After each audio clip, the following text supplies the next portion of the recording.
I was born ready. My name is Matt Gleason. I'm your host. This is Modern Art Blitz, our 80th episode. Yeah. We've got some great guests tonight.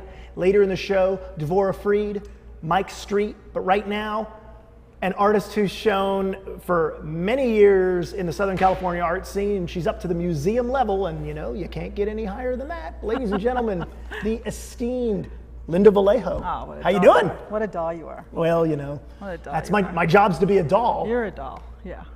Okay, anyway. Hey, so this is the first episode that I've ever worn shorts for. Really? You know, nice knees. It's 100 degrees out there though, right? Yeah. You know, when you're watching this in December on YouTube, because we archive this on YouTube, yeah. You'll look at Linda's top and my shorts and be like, so there you go. Hey, so Linda, I think you're best known, and correct me if I'm wrong, for your series Make 'Em All Brown. Make them all Mexican. Make 'Em All Mexican. Same difference, really. It's basically the yep. same difference. Yeah. So you have well, there we go. There's your now. This was legendary I like because them big. this was on the big. cover of Artillery Art magazine, Yeah, it right? was, yeah, it So this was. was and a very iconic issue for to be inclusive. Tell us about the genesis of your Make 'Em All Mexican series. Oh my God. I was traveling a great deal, looking at a lot of work all over the nation, and I saw a lot of repurposed work. Tons of it, as a matter of fact, in New York and Texas, Florida, California, even China. And I thought to myself, what would it be like if I made repurposed work from my cultural point of view, Latin American point of view? So I began collecting objects to see what I could come up with in terms of repurposing. What could I make an object out of this? Could I make an object out of that? What does that mean? How does that look? You know, all the questions that you ask yourself when you're looking, searching for the image. And one day I was in an antique mall. I probably know every antique mall in Southern California, and I found the Dick and Jane primers. Fun with Dick and Jane. Fun with Dick and Jane. See Dick run. We were all see educated. Jane, yes. We were all educated on this, right? That's like the classic Americana. Totally classic, totally Americana. And I said to myself, "Oh my God, I could paint them brown. I could make them brown." It was like that. It was like oh! this, exactly. Yeah. Okay. And so I began collecting antiques. All kinds of images on photographs, magazines, album covers, antique objects of all kinds, statuettes, statuary, everything, and making everybody brown. And so, well, you have Superman now. There he is. We had Fred and Barney, now we have Superman. You made Yeah. Superman, you've made him Mexican. I made him chocolate, yeah, I did. Oh, you made him brown. chocolate? Well, I made him brown. Is I this him made brown. out of chocolate? No, it looks like it is, but actually it's repurposed plastic, and then it's car paint. I actually had a car guy painted. Wow. So it's car paint and actually metal flake. So the way that you keep this guy clean is by polishing him with car Turtle polish. wax. Yeah, that's right. For our guests after the show, a free turtle wax. Okay. So now tell me, you know, because Dick and Jane that's like the most Americana, like the peak of empire, and certainly 50s. all America is illustrated as, you know, clean, stable, white, heterogeneous thing. I mean, it's like everything that has kind of crumbled under the reality of the diversity of this country. So starting at that point, you've gone on to a wide array of Americana being browned. Yes, history has changed, culture has changed, class has changed, everything has changed. The whole trajectory of history, the trajectory of power and access is all changed because all of a sudden Marie Antoinette is brown. All of a sudden Louis Auguste is brown. All of a sudden Marilyn Monroe is brown. All of a sudden all the presidents are brown. What would happen if Elvis Presley had been brown, as a matter of fact? Would it change the way culture really happened? I mean, rock and roll would be brown. Well, in the 80s we had Elvis. We did have Elvis. Did you ever see Elvis perform? No, I didn't. You never saw Elvis? I saw him perform at Lace in like the 80s, and I thought he was great. He was pretty good. And then like 20 years later, he was still performing. Yeah, I was like, wow. right on. Right on. Yeah. So now you are from Los Angeles? Yeah, I'm a native Angelino. Where'd you grow up? I'm an Air Force brat. Oh. So I grew up all over the world, Europe and the United States. I went to high school in Madrid. I went to middle school in Montgomery, Alabama. Wow. Whoa. I think that's the bedrock of Make 'Em All Mexican, is the fact that I went to... You've actually seen the world outside of, like, I mean, LA is a pretty integrated city. Right? I mean, even if there are segregated neighborhoods relative to more to class necessarily than race, but when you go around the country, you're kind of reminded, you know, it's not as diverse anywhere else, right? Well, I was pretty much the only brown girl for hundreds of miles in many of the situations where I lived and where I studied. But I had a lot of chance to see a lot of really great art. I went to a lot of great museums. I saw a lot of the antiquities of Europe. Did a lot of work, and that all sort of took the last 30 years or whatever to build up to be able to make them all Mexican. When did you first decide, way before this project, that you wanted to be an artist or that you were an artist? When I was 4. Whoa, 4? Yeah. Do you remember the moment? Yeah, I do. It was a really wonderful moment. My kindergarten teacher had us on our hands and knees doing finger painting on big pieces of paper with an egg for Easter. And I was on my hands and knees with the paints and my hands in the paints, and I was swirling around with the paint, and I went, uh-oh. The smell always gets them. I was just insanely in love with the colors and the smell and the goo and the feel of the paper. Wow. And then when I was in first grade, I was really lucky. I had a teacher who made us read literature and then do illustrations on easels with paintbrushes and paint. So I actually got a chance to work with literature and work with the other arts to be able to bring about, to find image out of words, which is a lot of what I do still, is find image out of words. And so now, to advance it, when did you actually land in LA for good? 1975. I came back for my MFA out of Cal State University Long Beach in printmaking. Now that's a hands-on school. This isn't, Cal State Long Beach has a long history of not being theory land. This is like, hey, if you're here to be an art major, you're actually going to make an art object, have the experience of learning a material, right? Well, Cal State Long Beach has one of the best printmaking studios in Southern California. Several presses, lithography to the bone, etching to the bone, lots of really good opportunities to be able to work with paper. So you were there, and then you got a master's degree? Yeah, MFA. Wow. So and that was back when college was affordable. Yeah, that's when I went to. I had a full semester for $215, including parking. Woo! And healthcare. Wow. Yeah. Adjust that for inflation. It's still only like $1,000, right? That's good. I like the way. What do we got here? Oh, this is called La Victoria. La Victoria, of course, is the Winged Victory, and she's made chocolate too.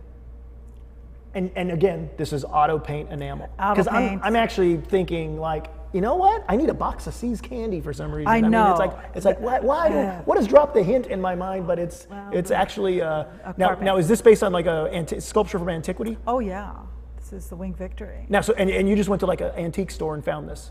No, I went online and bought this online. As a matter of fact, I do all kinds of shopping online, and then I bought like $3,000 worth of antiques. Ooh. I have 200 of these works in different sizes. This isn't one of those like the Getty had to return to Italy because it was stolen, nothing like that? That would have been more fun. That would have been a lot more fun. But you said it right out. You nailed it because they look like chocolate, then the joke is brown is delicious. Oh, well. Brown is sweet. Very few would contest that assertion. Oh, I'm happy about that. So now you've shown, when did you start the series?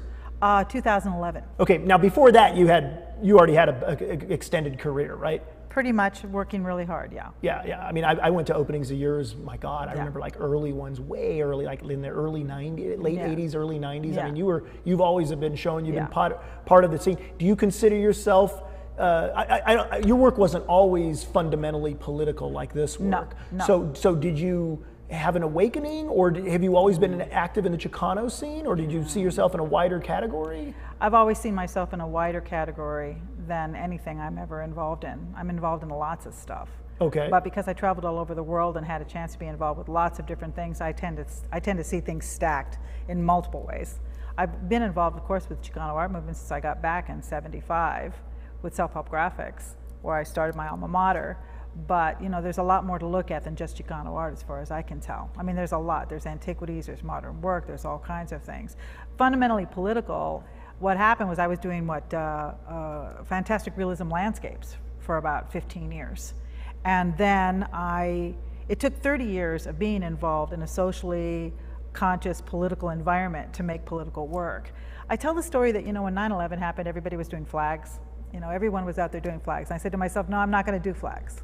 It doesn't really resonate with me. I just don't want to make objects for sale around this very tragic issue. I'm going to wait until something happens where 9/11 hits me, and then I'll know. I still haven't made my 9/11 piece because it hasn't hit.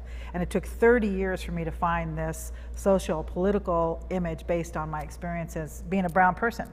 Being a brown person in a pretty complex world that has a lot of issues with the politics of color, the politics of class, all of these things. You know, if you're watching this video and you could rewind, because we archived the show, we're doing it live, of course, but the way you started that answer, you're just so, I've always loved you're just so certain. I've just always like the one thing, it's like when I first met you and the first art shows, it's like, poof, man, she is certain of who she is. So I just, that right there, you could put in a nutshell. This is Linda Vallejo. Oh, thank you. So tell us what we're looking at now. This is actually a little boy blue, only it's a little boy brown. You know, when I went to antique malls and when I went to estate sales, one of the very iconic images that I saw out of Americana, because we're looking at what your grandmother collected, what my grandmother collected is now in the secondhand stores, right? I saw a million little boy blues. I still have some of them in the studio that I haven't painted yet because there were so many of them. So I kind of went crazy, made a little boy brown and brownie, you know, Pinky. I did. And you got a little Dia de los Muertos. I did a little Day of the Dead thing on there. Now I just couldn't help myself. You know that Gainsborough's Blue Boy is actually owned by the Huntington. Right, I've seen it. I think we need to get a show with the two of them together. I think we get the two. Now is this is a little statuette, right? Well, I have several of them. Some of them are like this tall. Some of them are like this tall. And this particular one is about 27 inches high. Who the hell collects Gainsborough? I mean, you know, just go buy the damn painting. You would be shocked at how many people actually had the little boy blue in their house. I mean, didn't your grandmother collect all these little figurines and all this stuff? You know what, my grandma, my one grandma collected fans. Oh yeah. And mahjong boards. You know, she loved the mahjong times. Yeah, and then the other one collected. It was all ivory, which is you can't even have them. Its possession is illegal now. Yeah. My God, she had all these little ivory carvings and stuff. Poor fucking elephants now. But you know, this is when I visited my grandma in the 1970s, and they're both born in the 1890s. My grandmother had one of those mirrored, those frame mirrors that had like the little plateaus in them, and on them was like, I remember one of them was Cinderella. It was like the coach and little white Cinderella with her little blue dress and everything. This is my grandmother living totally out of East LA, you know, born in Texas. And still Cinderella was but it was these little white figurines of like little 19th century tri-cornered hat, you know, Quaker types. Oh my God. So you, what part of LA do you live in now? I live in Topanga. How is Topanga? Oh God, it's paradise. How long you been there? We moved in 2001. We built a house and moved in 2001. You built the house? Yes, we did. Okay, has it changed much? You can't move there anymore. What do you mean? It's full. Oh, it's okay. Every lot's There's nothing taken. else to buy over there. I mean, everything's for sale, but all the prices have just kind of gone skyrocketing. Like the rest of LA, everything's very expensive. Living in Los Angeles, it's an expensive town. Oh yeah, very expensive town. You know, if you want to play in the major leagues, you got to put on the major league uniform. If you want to live in LA, you got to pay for it, man. That's all there is to it. So what are we looking at behind you now? Okay, we're looking at the new series, which is called the Brown Dot series, and basically what they are is. I translate Latin American population data into abstract form on architectural grid paper using brown dots. In this case, what you're looking at is a pictograph, if you will, of the county of Los Angeles. Okay. In this area, there are 48,400 squares because it's architectural grid paper, right? 48,000 times 48.3, which is the percentage of Latinos, is 23,377. So in this piece, there are 23,377 dots representing the Latino population of Los Angeles. It's translating data into visual imagery. This is the first time I've seen this, and I'm speechless. It's like that never happens. Thank you. I'm like, wow. Thank you very much. Wow. I've translated population data, workforce data, health, religious data, all kinds of data, anything I can find on Latinos on a national basis. Are there still a lot of Catholics? 55% of all Latinos are Catholic. In LA County? No, in the United States. In the United States? In the United States. What are the rest of them Mormons? No, there are a lot of Christians. I would say 30% are Christian. Protestant Christians. Catholics are Christians, aren't they? Well, they are Christians, but they're not. I mean, they're. Last thing I want is a theological debate. You know what I mean? They don't. You know. I understand. Yeah, they don't have the saints. The Christians don't have the saints. They don't pray to the saints. They don't have the sacraments. They don't have the sacraments. They don't listen. They don't have to. Why bother? If you're not getting any sacraments out of the deal, why bother? Oh God! Come on, bread, wine, help me out. But you know that the United States right now is 23% of people in the United States, regardless of race, creed, or color, do not claim a religion at all. Really? And that's probably the highest it's ever been. It is. It's the highest it's ever been, exactly. About time. And so I would think that that's probably Latino too. Who's this? This is actually a portrait. This is a Latino portrait, and this is based on high school, I think it's high school data if I'm not mistaken. Can you read that? Yeah. I think it's high school data over a series of years. So I stole, again, I'm appropriating this image of a Latino from the internet, making a pigment print of it on grid. I've created my own grid, and now I have a series of data formats superimposed on that portrait. And what is the data format we're looking at here? High school graduation rates over a series of years. And what are the high school graduation rates? You know, they're going down. I think the high school graduation rates are at about 50%. And they're going down? They're going down, yeah. Oh, geez. Why do you think that is? Well, probably people having to quit work, having to quit school to go to work. Just to actually, make ends meet. Make ends meet, yeah. Pay the rent. Ooh. A lot of young Latinos have to take care of their parents. Oh, yeah. Yeah. Well, again, very powerful work, Linda. Do you have any shows coming up? I want to make sure if anybody's watching, do you have anything coming up that people should know about? Do you? Okay. It's an hour-long show, so you're gonna. I'm involved in PST-LA. Oh wow! Congratulations! That's with the Getty. Yes, it's the Getty Foundation initiative. I'm the lead curator for self-help graphics, Day of the Dead, Legacy, Past, Present, and Future.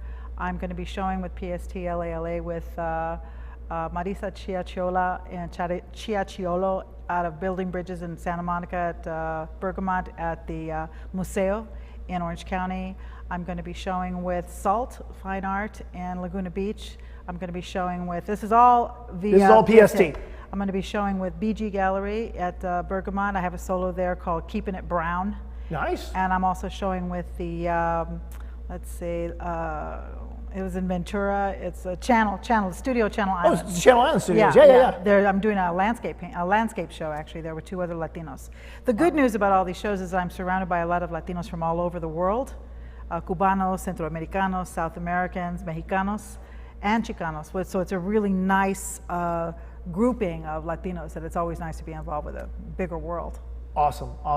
Well, again, rocking and rolling. She's been happening for many decades and will continue on. And now she's got the seal of approval from the Getty itself. Oh my goodness. Who would have imagined it? Not me. Linda, thank you so much for being on Modern Art Blitz. You're a doll. Do I get my present now? You know, I brought this for you. Oh, wow. Thank you. What did I get? Wow, there you go. Jeez. Future guests, please take note. Have fun. Ooh, wow. I wrapped it up for you. Wow. There you go. Lord. There you go. It's like Christmas. Oh, man. Oh, geez, if my grandfather could see this, he hated the Queen. There she is. The Irish don't exactly have the highest respect for the royal. Well, she's Mexican now. Nah, she made Queen Elizabeth Brown. Oh, wow, this is a treasure. Oh, Thank you so much, Linda. My pleasure. Hey, Linda Vallejo, thanks again. Yeah. We'll be back right after this. Go for it.